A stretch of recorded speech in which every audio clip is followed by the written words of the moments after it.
오늘 우리에게 주신 하나님의 말씀 창세기 46장 8절로 27절 말씀입니다. 생명의 샘가 5월 22일 목요일 말씀 야곱의 자손들 함께 읽겠습니다. 애굽으로 내려간 이스라엘 가족의 이름은 이러하니라. 야곱과 그의 아들들 곧 야곱의 맏아들 루벤과 루벤의 아들 한옥과 발루와 헤스론과 갈미요 시므온의 아들은 여무엘과 야민과 오핫과 야긴과 스할과 가나안 여인의 아들 사울이요 레위의 아들은 게르손과 그핫과 무라리요 유다의 아들 곧 엘과 오난과 셀라와 베레스와 세라니 엘과 오난은 가나안 땅에서 죽었고 베레스의 아들은 헤스론과 하물이요 이사갈의 아들은 돌라와 부아와 욕과 시므론이요 스불론의 아들은 세렛과 엘론과 얄르엘이니 이들은 레아가 밧단 아람에서 야곱에게 난 자손들이라. 그 딸 디나를 합하여 남자와 여자가 33명이며 갓의 아들은 시뵈과 학기와 순이와 에스본과 에레와 아로니띠와 아일리오 아셀의 아들은 임나와 이스와와 이스위와 브라리와 그들의 누이 세라며 또 브리아의 아들은 헤벨과 말기엘이니 이들은 라반이 그의 딸 레아에게 준 실바가 야곱에게 낳은 자손들이니 모두 16명이라. 야곱의 아내 라헬의 아들 곧 요셉과 베냐민이요 애굽 땅에서 온의 제사장 보디베라의 딸 아스낫이 요셉에게 낳은 므낫세와 에브라임이요 베냐민의 아들 곧 벨라와 베겔과 아스벨과 게라와 나아만과 에히와 로스와 뭇빛과 훗밋과 아르시니 이들은 라헬이 야곱에게 낳은 자손들이니 모두 14명이요 단의 아들 후심이요 납달리의 아들 곧 야세엘과 구니와 예셀과 실렘이라. 이들은 라반이 그의 딸 라헬에게 준 빌하가 야곱에게 낳은 자손들이니 모두 7명이라. 야곱과 함께 애굽에 들어간 자는 야곱의 며느리들 외에 66명이니 이는 다 야곱의 몸에서 태어난 자이며 애굽에서 요셉이 낳은 아들은 2명이니 야곱의 집 사람으로 애굽에 이른 자가 모두 70명이었더라. 아멘. 여러분 이 말씀을 여러분은 어떻게 묵상하시렵니까? 뭔가 암담하지 않습니까? 예, 그런 생각이 들어요. 여러분은 단체 사진, 여러분이 들어가 있는 단체 사진을 누가 이렇게 딱 보내주었을 때 누구부터 찾나요? 저요. 그렇죠. 우리 권사님뿐만 아니라 모두가 다 저를 비롯해서 내가 잘 나와 있는가, 그 얼굴 표정과 그리고 그러한 거, 내가 어디에 있는지를 제일 먼저 찾아요. 그런데 그 속에 내가 없어. 누가 단체 사진을 보내줬는데 그 속에 애초에 내가 없어. 그럼 여러분은 그 사진을 안 봐요. 안 보죠. 그렇죠. 안 봐요. 굳이 볼 필요가 없어요. 꼭 봐야 하는 거라고 한다면 그냥 잠깐 쓱 보고 말죠. 예, 좋아하는 사람이 있다면 잠깐 보겠죠. 그러나 대부분은 저도 그래요. 꼭 필요한 사진이라고 한다면 쓱 보고 그냥 전체적인 이런 사진이구나 라고 그냥 넘어가요. 그 속에서 사람들 표정이 어떠니 이런 거 거의 안 보죠. 마치 그런 것처럼 우리가 지금 야곱의 아들들의 이름을 쭉 봤어요. 그 자손들의 이름을 여러분 읽으면서 아이고 야곱의 아들들이 이런 이름들이 있었구나. 그리고 또 그 손주들이 이런 사람들이구나. 이런 생각 들던가요? 읽으시면서? 그렇죠. 야곱의 자손들이구나. 이렇게 하지만 나중에는 읽다가도 피곤해져요. 그리고 그렇게 큰 관심이 들지 않아요. 왜 그럴까요? 나랑 별로 상관이 없다고 생각하기 때문이에요. 이 속에 내가 들어가 있기를 해요. 아니면 이 속에 내 조상이 들어가 있기를 해요.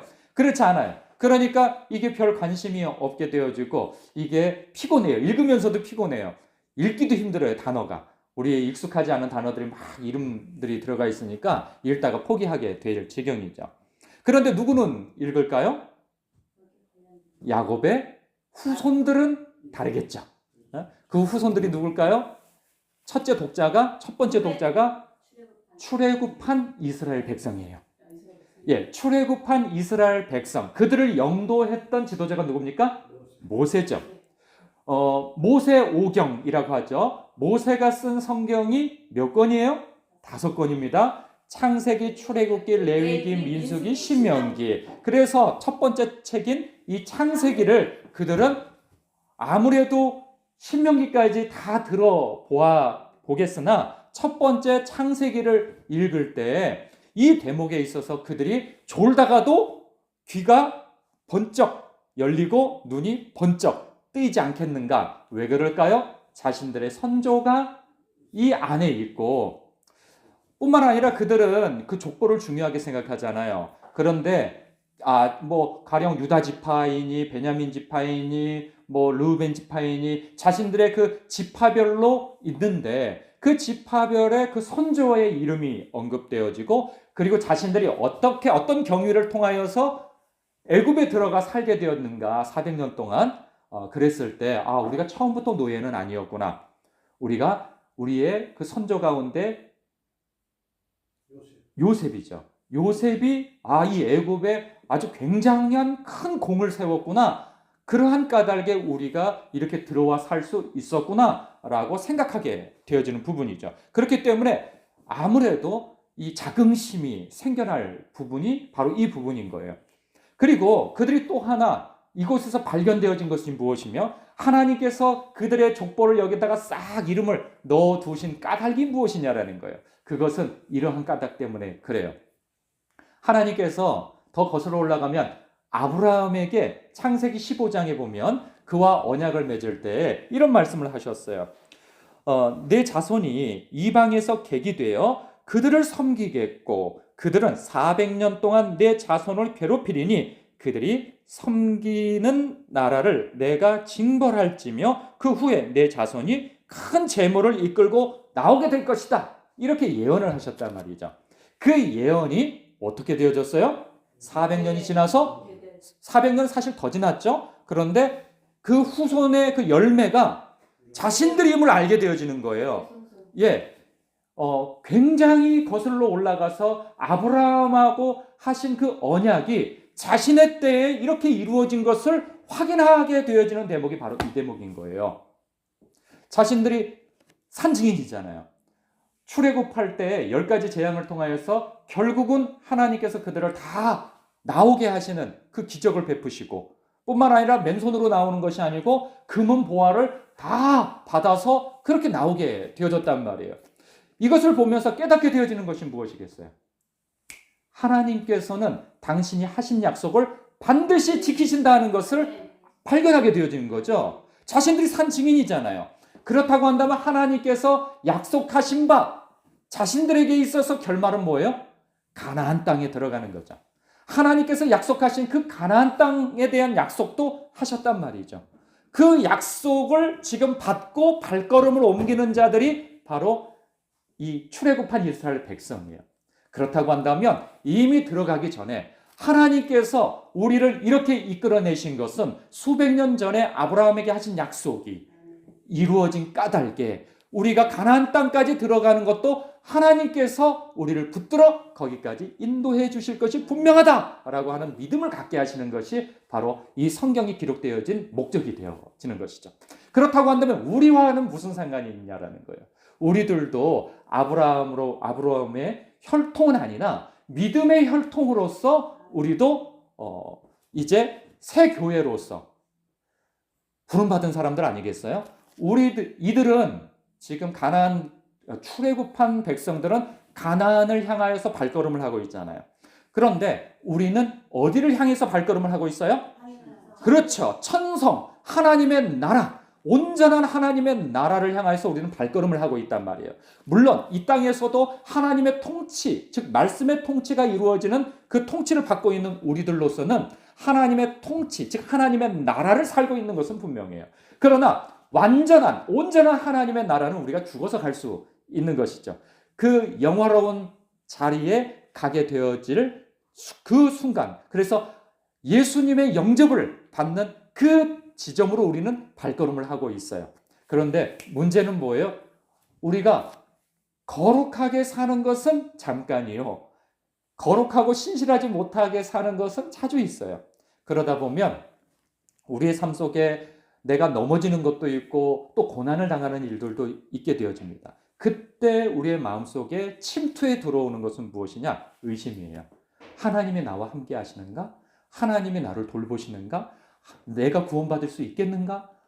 하나님의 칭찬을 받고 하늘의 상급을 쌓고 그리고 내가 하나님 앞에 이렇게 착하가 충성된 종아 하면서 하나님의 영접을 받을 수 있는 사람일 것인가? 라고 의심될 때가 많아요. 그런데 이 본문 말씀을 보면서 우리가 확신하게 되어지는 지점이 뭐예요? 하나님께서 나를 택하셨고 그리고 약속하신 거죠. 나를 영화로운 자리까지 예수 그리스도 안에서 인도하실 것을, 그것에서 나를 영접하실 것에 대한 약속을 하신 거죠. 그렇다고 한다면 그 약속을 붙들고 나는 오늘을 살 수 있는 거예요. 예수 그리스도 안에서 날 사랑하시는 이로 말미암아 모든 고난도 넉넉히 이길 수 있는 것이고, 그리고 가는 여정 속에서 내가 비록 나의 못남 때문에, 약한 의지 때문에 넘어진다 할지라도 나를 붙드시는 그 신실한 하나님의 손이 결국은 나를 천성까지 이끌 것이다 라고 하는 그 믿음 속에서 주님의 옷자락을 붙들고 다시 일어설 수 있는 거예요. 오늘 말씀에서 우리에게 주는 그 목적은 바로 거기에 있는 것이죠. 첫 번째 독자인 출애굽한 이스라엘 백성들이 이 말씀을 보면서 그렇구나, 하나님께서는 약속하신 것을 반드시 지키시는구나, 그리고 하나님께서는 함께 하시는구나, 그리고 그 열매가 우리가 아닌가, 그리고 온전한 열매를 맺기까지 우리 하나님께서 가나안 땅까지 나를 입성케 하실 것이 아닌가라고 하는 믿음 가운데 힘을 낸 것처럼 우리 또한 마찬가지로 동일한 힘을 낼 수 있는 말씀으로서 오늘 말씀을 묵상할 수 있는 것이죠. 사랑하는 성도 여러분, 우리의 삶 가운데 환경이 나를 속이기도 하고 그 환경 때문에 내 감정도 나를 속일 때가 있어요. 하나님이 나와 함께 하시지 않나 봐. 나는 버림받았나 봐. 나는 죄 때문에 다시 일어설 수 없어. 나같이 못난 자를 하나님께서 나를 계속 붙들까? 이런 의심 넣어두시기 바랍니다. 넣어두시고 말씀에서 약속하는 하나님의 신실하심, 우리를 붙들고 계신다고 하는 그 부분을 붙드시고 나를 천성까지 인도하신 그 하나님의 이 열심을 묵상하시면서 오늘도 힘내시길 주님의 이름으로 축복합니다. 기도하겠습니다.